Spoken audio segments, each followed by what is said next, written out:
This is Michael Calty of the Albion School of Defense, and welcome to our series called Sword Points, where we're going to show you a little bit about stage combat, how to use your sword, how to do stage combat in a realistic yet safe manner. Now today what we're going to work on is something really basic, the grip.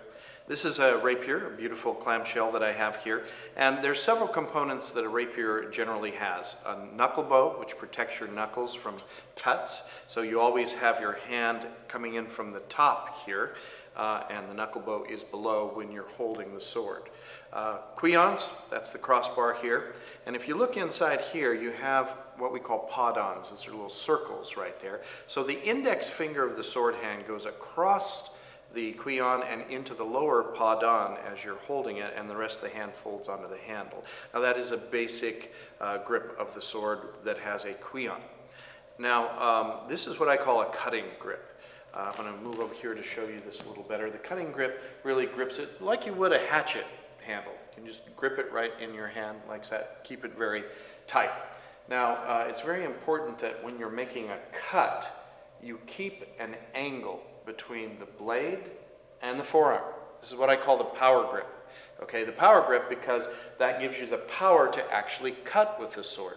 An audience may know nothing about swordplay, but they know that if you try and cut wood and it looks like this, they know you don't know what you're doing. The same thing with the sword. You try and make a sword cut like this, you don't know what you're doing. That's because you don't have the power angle. This power angle has to finish all cuts so that it looks like you actually could cut through something. So this is the cutting grip.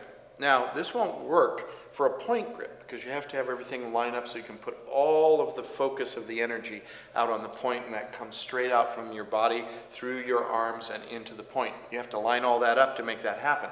So from the cut grip, what you do is you shift the grip so that the pommel is no longer underneath the wrist but in line with it. That is the point grip. So when you're here in this second position, the pommel sits right into your wrist, very comfortable position to lunge from, by the way, and everything lines up. So you have the point grip and you have the cut grip.